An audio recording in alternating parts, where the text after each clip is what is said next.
আল্লাহর নবীজি বিদায় হজের ভাষণে সোয়া লক্ষ সাহাবী নবীজির সামনে দাঁড়ানো। আল্লাহর নবী ভাষণ প্রদান করতে গিয়া বলতেছেন, সাহাবীরা রে, আমি নবীজি তোমাদের মাঝখান থেকে চিরেই বিদায় নিয়ে চলে যাব। ও আমার সাহাবীরা, তোমরা এই পৃথিবীর জমিনে আমি নবীজি চলে যাওয়ার পরে এমন একটা সময় তোমাদের সামনে হাজির হবে, এমন একটা পিরিয়ড, এমন একটা যুগ তোমাদের সামনে হাজির হবে, যেই যুগে যেই পিরিয়ডে তোমাদের হাতের উপরে আগুনের অঙ্গার রাখা সহজ হয়ে যাবে, ঈমান রাখা বড় কঠিন হয়ে যাবে।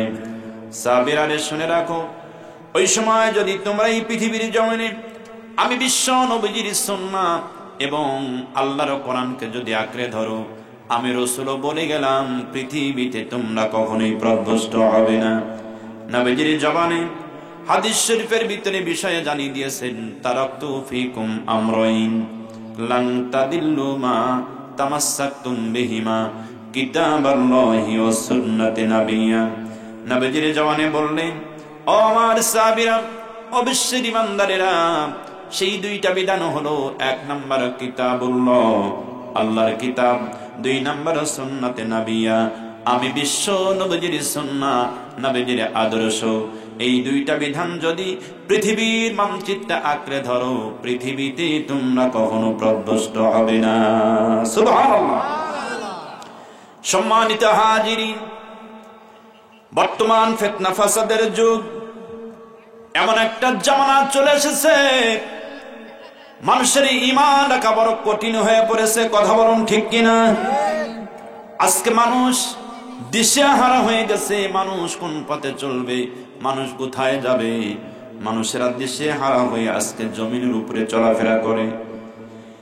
কিন্তু আমার আল্লাহ রাব্বুল আলামিন আজ থেকে 1450 বছর পূর্বে কথাটা বলে দিয়েছেন, যদি পৃথিবীতে সঠিক পথ পেতে চাও, আমি আল্লাহ পাক দুইটা বিধান পৃথিবীর জমিনে পাঠিয়েছি, সেই দুইটা বিধান আঁকড়ে ধরো।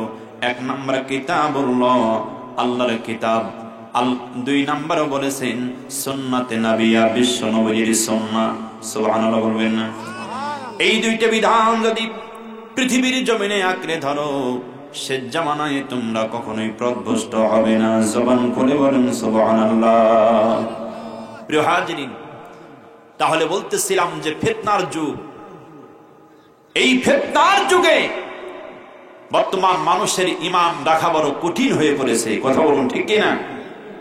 মানুষ ঈমান রাখতে গেলে কত যা কঠিন অবস্থার সম্মুখীন হতে হচ্ছে। রাসূল বারবার সাহাবায়ে কেরামদেরকে তাকিদ করেছিলেন, সাহাবীরা, ঈমানটাকে তোমরা সব সময় পাহারা দিয়ে রাখো, কারণ ঈমান বড় কঠিন জিনিস। ঈমান যে কোনো কথার দ্বারা, যে কোনো মতের দ্বারা, যে কোনো সাক্ষ্যর দ্বারা তোমার ভিতর থেকে ঈমানটা বের হয়ে চলে যেতে পারে। কথা বলুন ঠিক কিনা?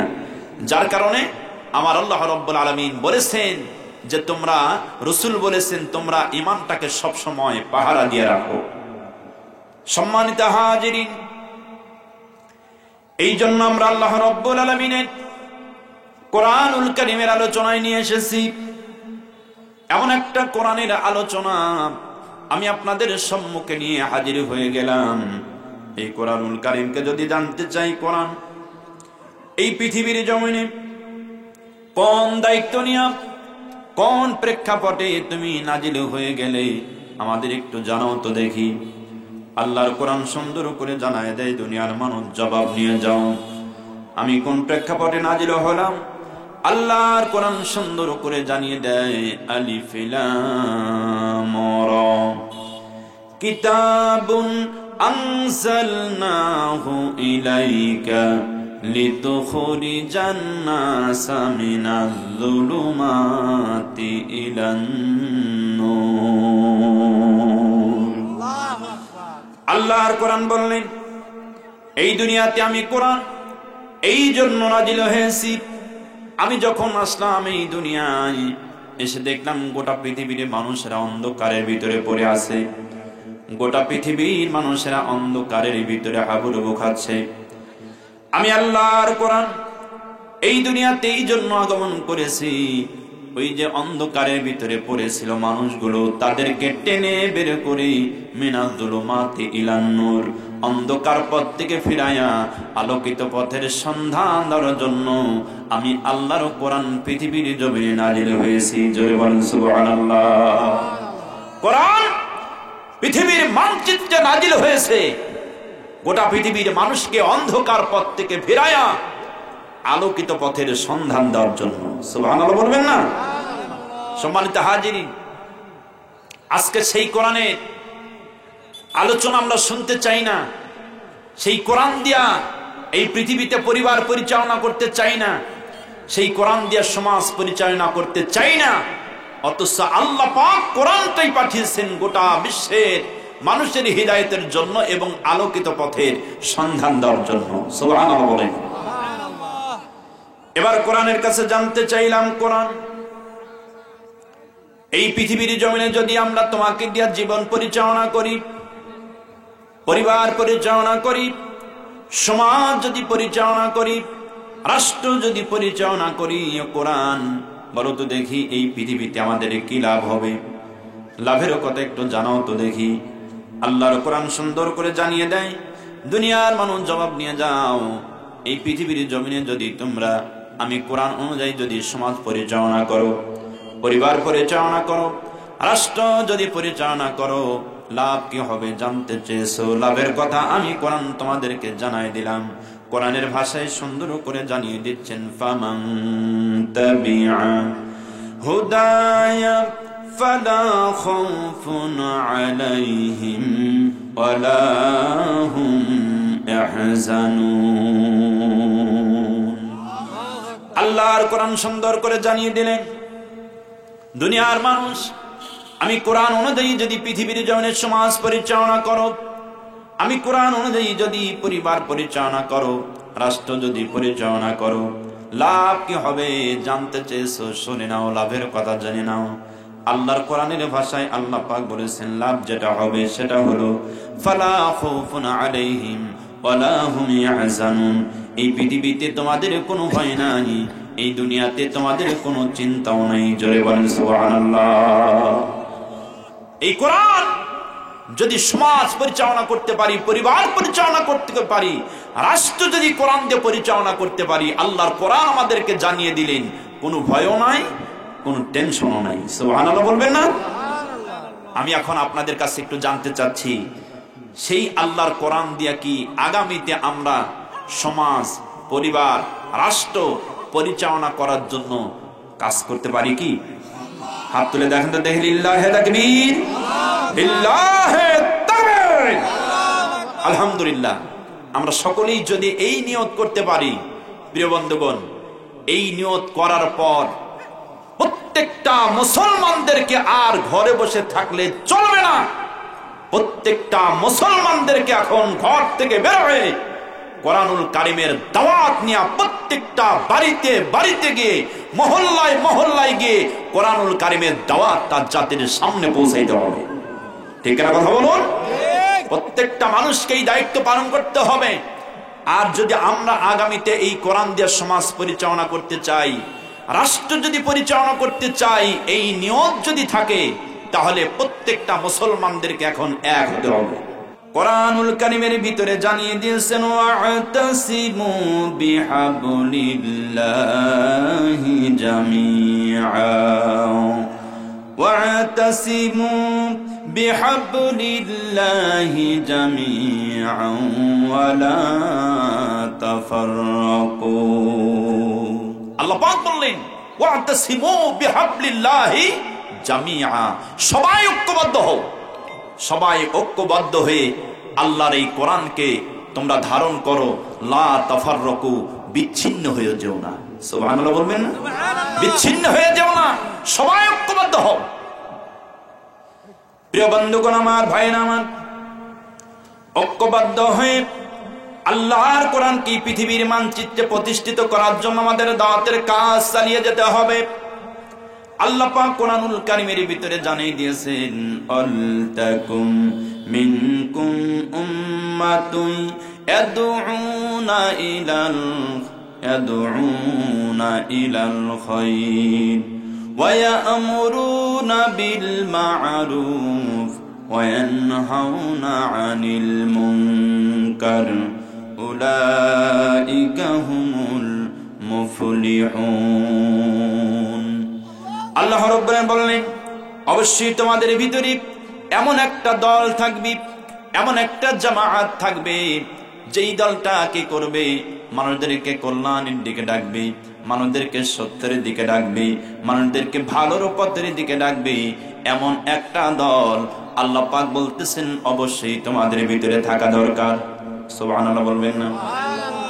এই জন্য থাকা দরকার। আল্লাহ রাব্বুল আলামিন বললেন, তারা শুধু তাই করবে না, ওয়ায়ামুরুনা বিল মা'রুফ, সৎ কাজের আদেশ করবে, ওয়াতানহাউনা আনিল মুনকার, অসৎ কাজ হইতে মানুষদেরকে বাধা দিবে। এমন একটা দল পৃথিবীতে অবশ্যই থাকা দরকার। কথা বলুন ঠিক কিনা?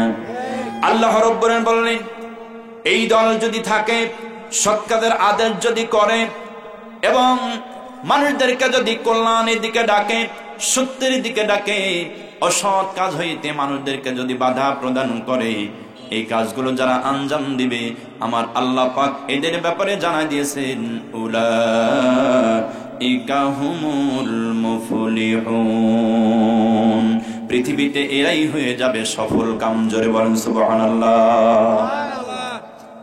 আল্লাহ পাক কোরআনে জানিয়ে দিলেন অবশ্যই এই ধরনের দল তোমাদের ভিতরে থাকা দরকার, সৎ কাজের আদেশ করবে।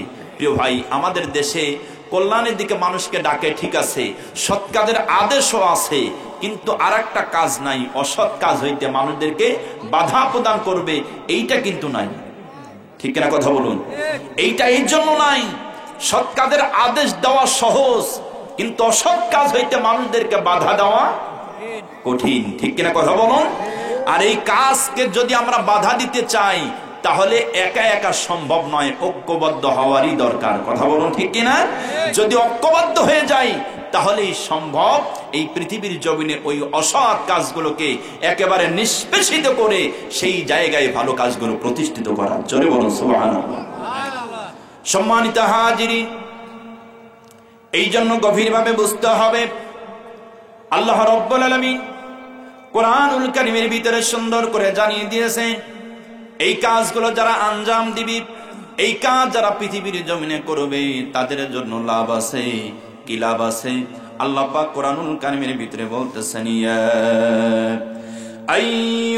আইয়ুহাল্লাযীনা আমানু হাল আদুল্লুকুম আলা তিজারাতিন তুনজিকুম মিন আযাবিন আলীম। আল্লাহ রাব্বুল আলামিন বললেন, হে আমার ঈমানদারেরা শোনো, হাল আদুল্লুকুম, আমি আল্লাহ পাক কি তোমাদেরকে বলে দেব, আলা তিজারাত, এমন একটি আমল, এমন একটি ব্যবসা আমি আল্লাহ পাক কি তোমাদেরকে বলে দেব, যেই ব্যবসা যদি তোমরা সমাজে করো, তুনজিকুম মিন আযাবিন আলীম, জাহান্নামের কঠিন আগুন থেকে তোমরা মুক্তি পেয়ে যাবে। সুবহানাল্লাহ বলেন। আল্লাহ রাব্বুল আলামিন বললেন, সেই ব্যবসা যদি করতে চাও, কি ব্যবসা তোমাদের করতে হবে শুনে নাও। আল্লাহ পাক পরবর্তী আয়াতে সুন্দর করে জানিয়ে দিয়েছেন, তুমিনুনা বিল্লাহ ওয়া রাসূলিহি ওয়া তুজাহিদুনা ফি সাবিলিল্লাহি বিআমওয়ালিকুম ওয়া আনফুসিকুম যালিকুম খায়রুল লাকুম ইন কুনতুম তা'লামুন। আল্লাহ রাব্বুল আলামিন বললেন, ব্যবসা যদি করতে চাও, সর্বপ্রথম যেই ব্যবসাটা তোমাদের করতে হবে, সেই ব্যবসাটা হলো তুমিনুনা বিল্লাহ, আমাদের সকলকেই আল্লাহর উপরে ঈমান আনতে হবে। সুবহানাল্লাহ বলবেন না? তবে ঈমান আনতে হবে পরিপূর্ণরূপে ঈমান। ঈমানের ভিতরে ভেজাল থাকলে চলবে না, ঈমানের ভিতরে শিরিক থাকলে চলবে না। এই জন্য চলবে না কারণ শিরিক যুক্ত কোনো আমল আল্লাহর দরবারে কবুল হয় না। ঠিক কিনা কথা বলুন। লোকমান হাকিম তার সন্তানকে উপদেশ দিতে গিয়ে বলতেছেন, ইয়া বুনাইয়া লা তুশরিক বিল্লাহ ইন্নাশ শিরকা লাযুলমুন আযীম।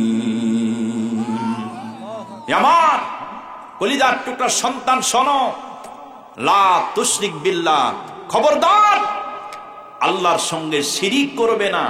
ইন্নাশ শিরকা লাযুলমুন আযীম, নিশ্চয়ই শিরিক হচ্ছে বড় ধরনের জুলুমের কাজ।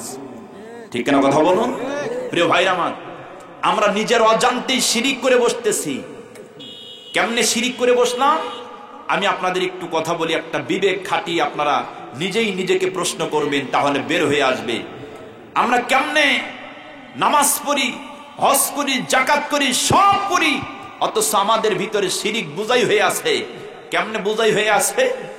আমার নামাজ পড়ি, সকল ক্ষমতার উৎস আমরা মানি, কিন্তু ভোটাভুটির ক্ষেত্রে আমরা মানতেছি সকল ক্ষমতার উৎস জনগণ।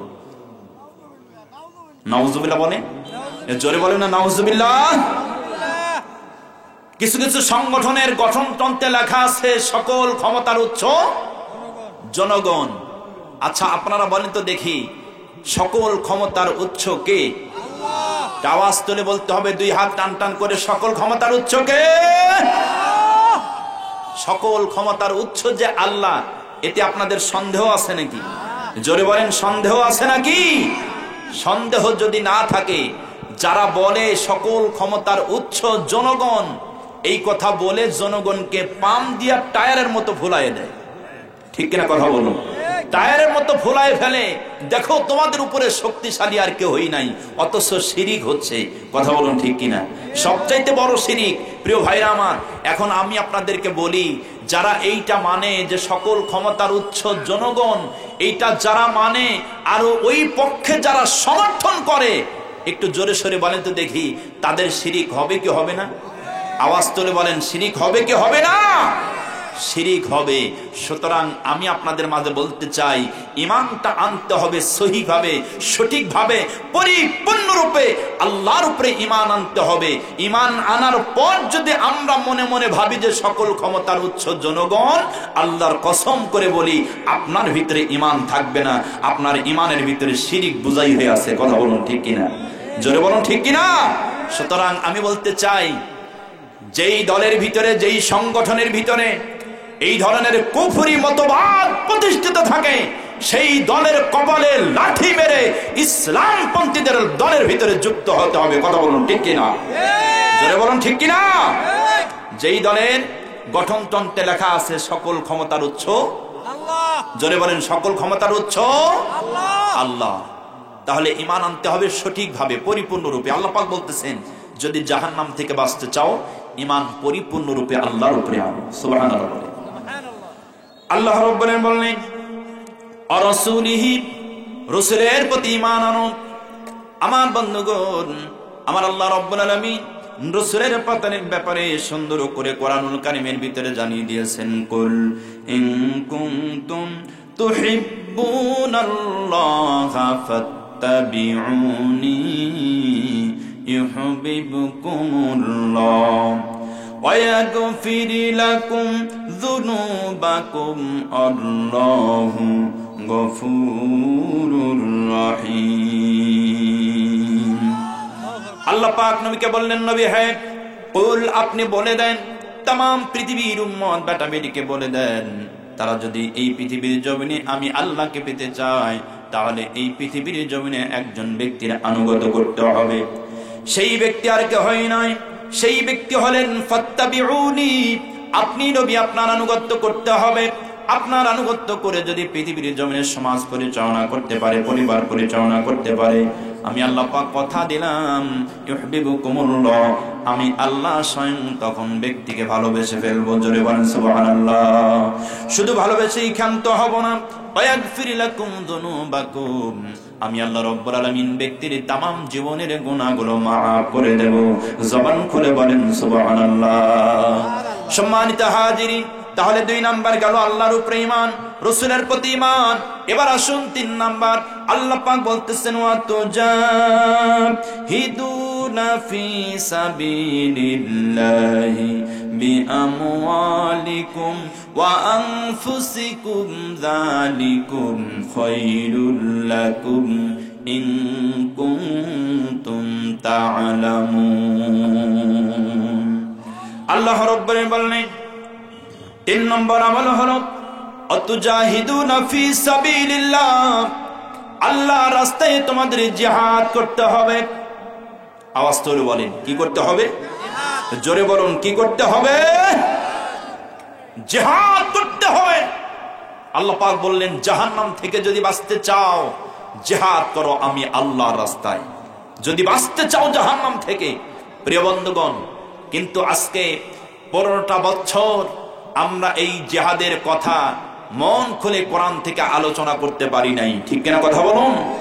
আমরা মন খুলে কোরআনুল কারিমে এই জিহাদিমূলক আলোচনা জাতির সামনে উপহার দিতে পারি নাই। যখনই আল্লাহর কোরআন থেকে এই জিহাদের আলোচনা আমরা করেছি, তখন এক শ্রেণীর সন্ত্রাসী বাহিনীগুলো আমাদের মুখ থেকে মাইক কেড়ে নিয়েছে, আমাদের অনেক ওলামায়ে কেরামদেরকে মঞ্চের উপরে আক্রমণ করেছে, অনেক ওলামায়ে কেরামদেরকে অপমান করেছে, অনেক ওলামায়ে কেরামদেরকে জেলখানা থেকে মঞ্চের উপরে অ্যারেস্ট করে জেলখানা পর্যন্ত পৌঁছায় দিয়েছে। কথা বলুন ঠিক কিনা? জোরে বলুন ঠিক কিনা? আমি আপনাদের মাঝে একটু জানতে চাই জিহাদের কথা কে বলেছেন? আওয়াজ তুলে বলেন না কে বলেছেন? জিহাদের কথা যদি আমার আল্লাহ বলে থাকে, সেই জিহাদের আলোচনা করতে গিয়া যদি আমাদের অপমান সহ্য করতে হয়, সেই জিহাদের কথা আলোচনা করতে গিয়া যদি আমাদের কাছ থেকে মাইক কেড়ে নেওয়া হয়, সেই জিহাদের আলোচনা করতে গিয়া যদি আমাদেরকে মার খেতে হয়, সেই জিহাদের আলোচনা করতে গিয়া যদি আমাদের জেলে যেতে হয়, ফাঁসির কাস্টে জ্বলতে হয়, আমরা বলতে চাই এই কোরআনুল কারিমের জিহাদের কথা আলোচনা করতে গিয়ে এই পৃথিবীর মানচিত্রে জীবন দিতে হবে, ফাঁসির কাস্টে ঝুলতে হবে। নাস্তিক বেঈমানদের পরোয়া করে কথা বলা যাবে না। কথা বলুন ঠিক কিনা?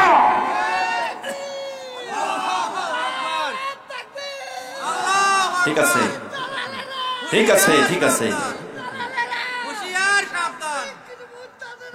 ঠিক আছে, আলহামদুলিল্লাহ, ঠিক আছে।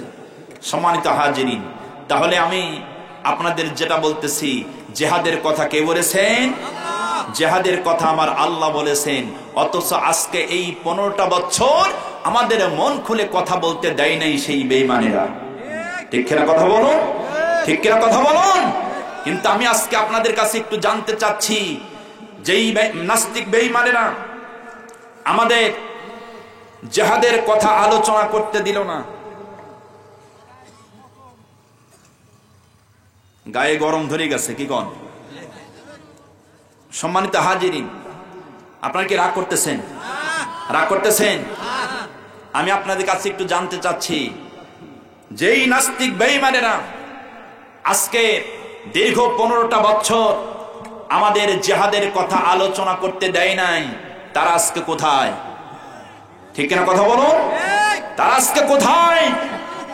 যারা আমাদের উপরে নির্যাতন চালিয়েছে, যারা আমাদের উপরে নিপীড়ন করেছে, যারা আমাদেরকে বছরের পর বছর জেলখানার ভিতরে বন্দী করে রেখেছে, যারা আমাদের কোরআনের পাখি মরহুম শহীদ মাওলানা দেলাওয়ার হোসেন সাঈদী রহিমাহুল্লাহকে জেলখানার ভিতরে 13টা বছর বন্দী করে শেষ পর্যন্ত বিষ প্রয়োগ করে পৃথিবীর মানচিত্র হত্যা করেছে, সেই সমস্ত জালিম কোথায়? ঠিক না কথা বলুন? আজকে তাদের অস্তিত্ব আছে? তাদের কোনো অস্তিত্ব নাই। এই যে আপনারা টিভিতে দেখেছেন রিসেন্টলি আমাদের এই যে পলক চাচা মিয়া, নাটোরের পলক কাক্কুকে আদালতে তোলা হয়েছে। সে পলক কাক্কুকে সাংবাদিকরা জিজ্ঞাসা করতেছে, পলক ভাই কিছু বলেন। সে বলতেছে যে না, আমি বোবা, আমি কথা বলতে পারি না। ঠিক কিনা কথা বলুন? জোরে বলুন ঠিক কিনা? আমাকে বোবা বানিয়ে ফেলা হয়েছে, কথা বলতে পারি না। আমি কাক্কুকে বলতে চাই, কাক্কু তুমি এতদিন কোথায় ছিলা? ঠিক কিনা কথা বলুন? আলেম ওলামাদের বিরুদ্ধে তুমি কথা বলেছ, আলেম ওলামাদের বিরুদ্ধে তুমি এই পৃথিবীর জমিনে আইন পাশ করেছ, আলেম ওলামাদের বিরুদ্ধে তথ্য প্রচার করেছ। আজকে তোমার আমার আল্লাহ রাব্বুল আলামিন উত্তম বিচারের ফয়সালা করতেছে। কথা বলুন ঠিক কিনা? জোরে বলুন ঠিক কিনা? আমরা প্রশাসনকে বলতে চাই, অন্তর্বর্তীকালীন সরকারকে বলতে চাই, যেই ব্যক্তিরা আলেম ওলামাদের বিরুদ্ধে মিথ্যা অভিযোগ দিয়ে জেলখানার ভিতরে হাজার হাজার মামলা চাপিয়ে দিয়ে জেলখানার ভিতরে বন্দী করে রাখলো, আমি ওই সমস্ত দোষী মানুষদেরকে, কুলাঙ্গারদেরকে বাংলার জমিনে উত্তম বিচারের দাবি করতেছি। কথা বলুন ঠিক কিনা? জোরে বলুন ঠিক কিনা? যেই ট্রাইব্যুনালে আলেম ওলামাদের বিচার করে ফাঁসির কাস্টে ঝোলানো হয়েছে, যাদের ট্রাইব্যুনালে আলেম ওলামাদের বিচার করে জেলখানার ভিতরে বন্দী করে রাখা হয়েছে, সেই ট্রাইব্যুনালেই তাদের বিচার করে মানবতা বিরোধী অপরাধ লঙ্ঘন করার কারণে তাদের বিচার ফাঁসির কাস্টে যেন ঝোলানো হয়, আমরা এই দাবি করতেছি। কথা বলুন ঠিক কিনা? আপনারা রাগ করতেছেন মনে হয়, রাগ করতেছেন প্রিয় ভাই, রাগ করতেছেন। এই কথা আমাদের বলতে হবে ভাই, কারণ 15টা বছর তো আমরা বলতে পারি নাই। 15টা বছর আমাদেরকে তোমরা বাড়িতে ঘুমাতে দাও নাই। 15টা বছর আমাদেরকে ঝাড়ে জঙ্গলে শুয়ে থাকতে হয়েছে। 15টা বছর আমাদেরকে এই ধানের ইনের ভুঁড়ে মাঝখানে শুয়ে থাকতে হয়েছে। ঠিক কিনা? কথা বলুন, জোরে বলুন ঠিক কিনা? আমরা সবে মাত্র 3-4 মাস একটু কথা বলা শুরু করছি, তাই তোমাদের এত জ্বালা। হ্যাঁ, তাই এত জ্বালা শুরু হয়েছে। দাঁড়াও, একটু অপেক্ষা করো। ঠিক কিনা? কথা বলুন, জোরে বলুন ঠিক কিনা? সুতরাং প্রিয় বন্ধুগণ আমার, এই বাংলার জমিনে যেন আর কোন জালিম স্বৈরাচারী আর কোনদিন মাথা চারা না দিয়ে উঠতে পারে, সেই পদক্ষেপ ইসলামপন্থীদের নিতে হবে। কথা বলুন ঠিক কিনা? এই পদক্ষেপ যদি ইসলামপন্থীরা না নেয়, চিন্তা করে রাখবেন, বুঝে রাখবেন, মনে রাখবেন, আর কোনদিন হয়তো আল্লামা সাইদি হুজুরের মতো ভবিষ্যৎবাণী করেছিলেন যে আমি বাংলাদেশের ভাগ্যাকাশে অন্ধকার কালো মেঘ দেখতে পাচ্ছি, যদি মোকাবেলা করতে না পারেন সক্ষম ভাবে, শুভে সাদিক হওয়া অসম্ভব। কথা বলুন ঠিক কিনা? আমি আপনাদেরকে বলতেছি প্রিয় ভাই, এই একটা সুযোগ আসছে আমাদের মাঝে, এই সুযোগটা যদি কাজে না লাগাতে পারি তাহলে আমাদের জন্য কঠিন বিপদের সম্মুখীন হতে হবে। কথা বলুন ঠিক কিনা?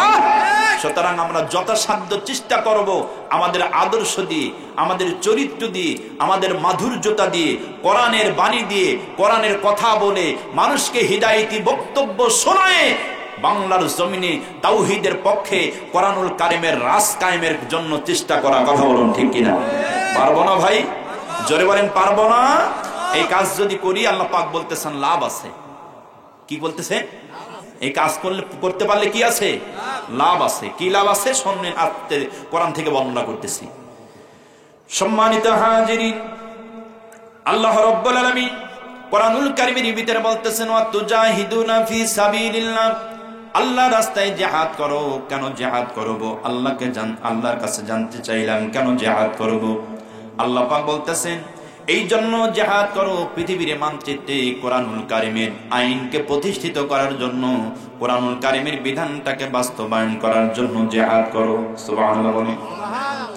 এখন আমি আপনাদের মাঝে একটু জানতে চাচ্ছি, জোরে সোরে বলেন তো দেখি, এই কোরআনুল কারীমের আইন, এই কোরআনুল কারীমের বিধান পৃথিবীর জমিনে মানচিত্রে প্রতিষ্ঠিত হোক, এই কোরআনটা চালু হয়ে যাক, কোরআনটা পার্লামেন্টে প্রতিষ্ঠিত হয়ে যাক। আমরা এখানে যারা আছি আমরা সবাই চাই কি চাই না? জোরে বলুন, চাই কি চাই না? যদি চাই তাহলে জিহাদ করতে হবে। আল্লাহ পাক বললেন এই জন্য তোমাদের জিহাদ করতে হবে। আল্লাহকে জিজ্ঞাসা করলাম রব্বুল আলামিন কি দিয়ে জিহাদ করব? আপনার কাছে জানতে চাই কি দিয়ে জিহাদ করব। আল্লাহ পাক বললেন জিহাদ করতে গেলে 2টা জিনিসের দরকার হবে। কথা বলুন কয়টা? 2টা জিনিসের দরকার হবে। 1 নাম্বার আল্লাহ পাক বলতেছেন জিহাদ করার জন্য সর্বপ্রথম যেই জিনিসটা দরকার হবে সেই জিনিসটাই হচ্ছে বি আমওয়ালিকুম, সম্পদের দরকার হবে। সুবহানাল্লাহ বলেন। সম্পদের দরকার হবে। সম্পদ দিয়া কোরআনুল কারীমের আইনটাকে প্রতিষ্ঠিত করার জন্য চেষ্টা করো। সম্পদ দিয়ে কোরআনুল কারীমের বিধানটাকে বাস্তবায়ন করার জন্য চেষ্টা করো, সংগ্রাম করো। আল্লাহকে বললাম রব্বুল আলামিন সম্পদ দিলাম, টাকা দিলাম, অর্থ দিলাম, সব দিলাম, কিন্তু খেয়াল করে দেখলাম সমাজে পৃথিবীর জমিনে কোরআনুল কারীমের আইন বাস্তবায়ন হয় নাই। যদি না হয় তাহলে পরবর্তীতে আমরা কি করতে পারি? আল্লাহ পাক বললেন ও দুনিয়ার ইমানদার শোনো, সম্পদ দিয়েছো, টাকা দিয়েছো, অর্থ দিয়েছো, সব দিয়েছো, কিন্তু এখন পর্যন্ত পৃথিবীর মানচিত্রে কোরআনুল কারিমের আইন বাস্তবায়ন হয় নাই। পরবর্তীতে কি করবে জানতে চেয়েছো, শুনে নাও। পরবর্তীতে যেটা করতে হবে সেটা হলো ওয়া আনফুসিকুম, প্রয়োজনে তোমাদের জীবনটাও আল্লাহর রাস্তায় বিলাই দিতে হবে। সুবহানাল্লাহ বলেন। তোমাদের জীবনটাও আল্লাহর রাস্তায় বিলাই দিতে হবে। এই কাজ যদি তোমরা করতে পারো, আল্লাহ পাক বলতেছেন দুনিয়ায় থেকে বিদায় নেওয়ার সঙ্গে সঙ্গে আমি আল্লাহ পাক তোমাদের 4টা পুরস্কার দান করব। জোরে বলেন সুবহানাল্লাহ। আল্লাহ রাব্বুল আলামিন সর্বপ্রথম যেই পুরস্কারটা দান করবেন সেই পুরস্কারটা হচ্ছে তুনজিকুম মিন আযাবিন আলীম। আল্লাহ পাক বলতেছেন আমি আল্লাহ রাব্বুল আলামিন জাহান্নামের কঠিন আগুন থেকে তোমাদের মুক্তি দান করে দেব। সুবহানাল্লাহ বলবেন না? জোরে বলুন সুবহানাল্লাহ।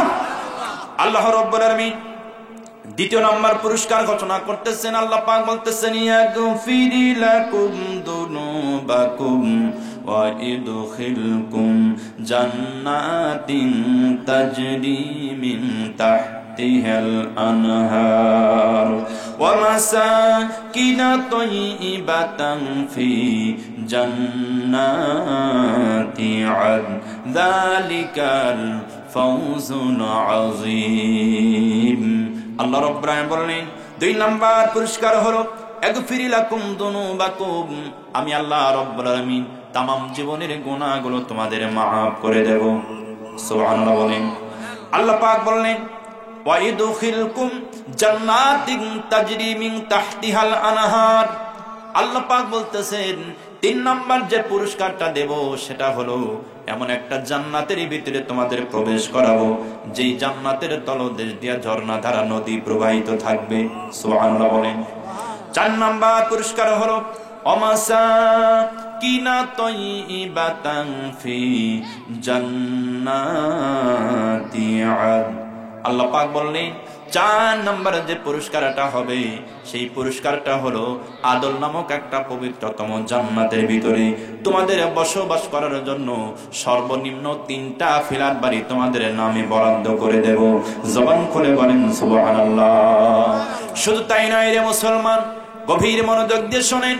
এই আলোচনাগুলো যদি আমরা করতে পারি আর এই আমলগুলো যদি দুনিয়ায় বাস্তবায়ন করতে পারি, আল্লাহ পাক আমাদের উপরে খুশি হয়ে আরো 2টা পুরস্কার অতিরিক্ত দান করবেন। সুবহানাল্লাহ বলেন। আরো 2টা অতিরিক্ত পুরস্কার দেবেন। সেই অতিরিক্ত পুরস্কার কি পুরস্কার? আল্লাহ পাক বলতেছেন আখরাতু হিব্বুনাহা নাসরুম মিনাল্লাহ ফাতহুন করিব ওয়াবাশশিরিল মুমিনিন। আল্লাহ রাব্বুল আলামিন বলেন অতিরিক্ত যে পুরস্কারটা দেওয়া হবে 1 নাম্বার পুরস্কার, 2 নাম্বার পুরস্কার দেওয়া হবে যেই পুরস্কারটা আমরা আশা করি সব সময় দুনিয়াতে পাওয়ার জন্য। সুবহানাল্লাহ বলবেন না? 1 নাম্বার পুরস্কার নাসরুম মিনাল্লাহ। আল্লাহ পাক বললেন ও দুনিয়ার ইমানদার, আমল যদি করতে চাও আমি আল্লাহ রাব্বুল আলামিন তোমাদের অতিরিক্ত যে পুরস্কারটা দেব সেই পুরস্কারটা তোমরা দুনিয়াতে পাওয়ার জন্য সব সময় আশা করে বসে থাকো। সেই পুরস্কারটা কি পুরস্কার? আল্লাহ পাক বলতেছেন নাসরুম মিনাল্লাহ, আমি আল্লাহর সাহায্য তোমাদের উপরে নাজিল হবে। জোরে বলেন সুবহানাল্লাহ। আমরা আল্লাহর সাহায্য চাই কি চাই না? কথা বলেন, চাই কি চাই না? আমরা আল্লাহর সাহায্য চাই। ও ভাই, আল্লাহর সাহায্য যদি আমাদের উপরে না থাকতো তাহলে আমরা এতদিনও পালিয়ে পালিয়ে থাকা লাগতো। ঠিক না? কথা বলুন। সাহায্য নাজিল করেছেন বলেই সুন্দর একটা পরিবেশ পেয়ে গেছি। ঠিক না? কথা বলুন। আল্লাহ রাব্বুল আলামিন বলেন এই কাজগুলো যদি আঞ্জাম দিতে পারো দুনিয়ায়, নাসরুম মিনাল্লাহ, আমি আল্লাহর সাহায্য তোমাদের উপরে নাজিল হবে। 2 নাম্বার যেটা হলো আল্লাহ পাক বললেন অফাতহুন করিব, আমি আল্লাহ পাক তোমাদের এই নিকটবর্তী বিজয় দান করব। সুবহানাল্লাহ বলেন। প্রিয় ভাইরা আমার, বন্ধুগণ, আমরা হয়তো এই পৃথিবীর জমিনে বিজয় পেয়েছি ঠিক, কিন্তু পরিপূর্ণ বিজয় কিন্তু এখন আমরা পাই নাই। ঠিক না? কথা বলুন। পরিপূর্ণ বিজয় কি পেয়েছি? শুধু একটু আলামত হয়েছে, একটা পরিবেশ হয়েছে, কিন্তু স্থায়ী একটা বিজয় দরকার আছে না নাই? জোরে বলুন, দরকার আছে না নাই? আমরা সেই বিজয় যদি পেতে চাই, এই কোরআনের এই আলোচনার দিকে মন দিয়া আমল করতে হবে দুনিয়ায়। এই আমল আল্লাহর উপরে ঈমান, রাসূলের উপরে ঈমান, তুজাহিদুনা ফি সাবিলিল্লাহ, আল্লাহর রাস্তায় জান এবং মাল দিয়া জিহাদ করা, আপ্রাণ চেষ্টা করা কোরআনকে বাস্তবায়ন করার জন্য। এটা যদি আমরা চেষ্টা করতে পারি, আপ্রাণ যদি চেষ্টা করে কাজ করতে পারি, আল্লাহ রাব্বুল আলামিন বলতেছেন ফাতহুন করিব, আমি আল্লাহ পাক তোমাদের নিকটবর্তী বিজয় দান করব ইনশাআল্লাহ। আমাদের একটা বিজয় হয়েছে, আমরা যদি একটু কাজ করতে পারি, একটু নার্সিং যদি করতে পারি, আমরা বিশ্বাস করি আগামীতেই হবে ইনশাআল্লাহ টুপিওয়ালাদের বাংলাদেশ, আগামীর বাংলাদেশ হবে ওলামায়ে কেরামের বাংলাদেশ, আগামীর বাংলাদেশ হবে তাওহীদ পন্থীদের বাংলাদেশ, আগামীর পার্লামেন্ট হবে আল্লাহর কোরআনের পার্লামেন্ট। কথা বলুন ঠিক কিনা? জোরে বলুন ঠিক কিনা? আল্লাহ পাক যেন কবুল করেন, জোরে বলেন আমিন। জোরে বলুন আমিন। প্রিয় ভাইরা আমার, তাহলে এই কাজগুলো আমাদের করার দরকার আছে কি নাই? জোরে বলেন, দরকার আছে না নাই? দরকার যদি থাকে, এক নাম্বার কাজ হলো বি আমওয়ালিকুম, সম্পদ দেওয়া। দুই নাম্বার কাজ হলো জান দেওয়া। সুবহানাল্লাহ বলেন, জোরে বলেন সুবহানাল্লাহ। সুতরাং প্রিয় ভাইরা আমার, আমরা কি এই দুনিয়াতে সম্পদ দিতে রাজি আছি? কথা বলেন, সম্পদ দিতে কি রাজি আছি? কারা কারা রাজি আছেন? দুহাত তুলে দেখিয়ে দেন। লিল্লাহে তাকবীর। জোরে বলুন লিল্লাহে তাকবীর। আলহামদুলিল্লাহ। আমরা সবাই যদি সম্পদ দিতে চাই, প্রিয় ভাইরা আমার, নগদে নগদে কিছু সম্পদ দিয়া প্রমাণ করতে চাই যে আমরা আসলেই ইসলামের জন্য কিছু সম্পদ দিতে চাই। আল্লাহ পাকের কোরআন এই মাদ্রাসায় শিক্ষা দেওয়া হয়, রাসূলের হাদিস এই মাদ্রাসায় শিক্ষা দেওয়া হয়। এই মাদ্রাসায় থেকেই, ছোট্ট একটা মাদ্রাসা থেকেই আল্লাহর কোরআনের হাফেজে কোরআন বের হবে, এই পৃথিবীতে বড় আলেম বের হবে। তাদেরকে সহযোগিতা করার জন্য আমাদের অর্থ দেওয়ার দরকার আছে না নাই? জোরে বলুন, আছে না নাই? যদি অর্থ দেওয়ার দরকার থাকে, আমি আপনাদের কাছে অর্থ চাইব প্রিয় ভাইরা আমার। 1000, 2000, 3000, 5000, 10,000 করে আল্লাহর হস্তে আমাদের অর্থটা এখানে দিয়ে যাবেন। সম্মানিতা মা বোনেরা আছে মনে হয়, আছে না? কি মা বোনেরা আছেন? মা বোনেরা হয়তো আমাকে দেখতেছেন প্রজেক্টরের মাধ্যম দিয়া। সম্মানিতা মা, আপনাদের কথা আমি বলতে পারি নাই, তবে ও মা, আপনারা খুব সাবধান। বর্তমান আপনাদের ঈমান রাখা বড় কঠিন হয়ে গেছে। ঠিক না? কথা বলুন। আপনাদের ঘরের স্থান আল্লাহ পাক বলতেছেন অকরনা ফি বুয়ুতিকুন্না ওয়ালা তাবাররুজনা তাবাররুজাল জাহিলিয়াতিল উলা। ও মহিলারা, জাহিলি যুগের মহিলাদের মতো বেহায়াপনা করে রাস্তায় তোমরা ঘুরে বেড়ায়ও না। তোমাদের স্থান ঘর, ঘর হলো তোমাদের জন্য নিরাপদ জায়গা। ঘরের ভিতরেই তোমরা অবস্থান করো। আর ঘর থেকে যদি বের হতেই হয়, তাহলে ঘরের পরিবেশ নিয়েই ঘর থেকে বের হও। কথা বলুন ঠিক কিনা? কিন্তু আমি বড় আশ্চর্য হয়ে গেলাম, আজকে একটা ভিডিও দেখলাম, এই ফেসবুক টিপতে টিপতে একটা ভিডিও দেখলাম, আমার সামনে হাজির হলো একজন মহিলা, নাম নাহি তার নাই বললাম, কারণ ইতিপূর্বে একজন বক্তা একজন মহিলার নাম নিয়ে যে তোলপাড় শুরু হয়েছে আমির হামজা ভাইয়ের, ঠিক না? কথা বলুন। একজন নায়িকার নাম বলতে গিয়া, চেহারার বর্ণনা দিতে গিয়ে হঠাৎ করে একটা নায়িকার নাম বলে ফেলেছে। ব্যাপক তোলপাড় শুরু হয়ে গেছে ইন্টারনেট জগতে। তা আমি সেই কথাই বলতে চাচ্ছি, একজন মহিলা সে সাংবাদিকদের সামনে এই কথাগুলো প্রকাশ করতেছে যে আমি আমার এই বয়ফ্রেন্ডের সাথে আমি লিভ টুগেদার করেছি 1 বছর, তারপরে বিবাহ করেছি। সুবহানাল্লাহ, সুবহানাল্লাহ। জোরে বলেন নাউযুবিল্লাহ, জোরে বলেন নাউযুবিল্লাহ। লিভ টুগেদার বোঝেন তো? সে বলতেছে আমি 1 বছর এই ছেলেটার সঙ্গে লিভ টুগেদার করেছি, তারপরেই আমি বিবাহ করেছি। এই জন্য করেছি কারণ আমার তো জানার দরকার এর সঙ্গে আমার সংসার হবে কিনা, এর সঙ্গে আমার মতের মিল হবে কিনা, এর সঙ্গে আমি থাকতে পারবো কিনা। যার কারণে 1 বছর তার সঙ্গে আমি মানে নির্দ্বিধায় লিভ টুগেদার করেছি, ঘোরাফেরা করেছি, যেন আমি বুঝতে পারি যে না, এই ছেলেটার সঙ্গে আমার সংসার করা যাবে। নাউযুবিল্লাহ বলবেন না? জোরে বলুন নাউযুবিল্লাহ। অথচ বাংলাদেশের মানুষ, প্রিয় ভাই, যুগ কোন দিকে যাচ্ছে দেখেন। উনি বলতেছেন যে আগামীতে মানুষেরা সোশ্যাল হবে, আগামীতে মানুষেরা সোশ্যাল হবে, আনসোশ্যাল আছে, সোশ্যাল হবে। তবে আশা করা যাচ্ছে মানুষ এই দিকে ফিরে আসতেছে, মানুষ যার সঙ্গে ঘর সংসার করবে, যাকে নিয়ে থাকবে, তার সঙ্গে চলাফেরা করতেছে, মেলামেশা করতেছে, তারপরে বিবাহ করতেছে। আচ্ছা বলেন তো দেখি, এই কাজ যদি আমাদের বাংলাদেশে চলে, বাংলাদেশের মুসলমানদেরকে ঈমান টিকিয়ে রাখা যাবে? জোরে বলুন, যাবে কি? সম্মানিতা মা, এই কাজ কখনোই করা যাবে না, এই হারাম সম্পর্ক কখনোই করা যাবে না। কারণ বিবাহ বন্ধনটা একটা পবিত্রতম বন্ধন, ঠিক কিনা কথা বলুন? পবিত্রতম বন্ধনটাকে আমরা পবিত্র রাখতে চাই। যার সঙ্গে বিবাহ হবে এটা একটা আমানত, আপনাকে আমানত রাখা হয়েছে।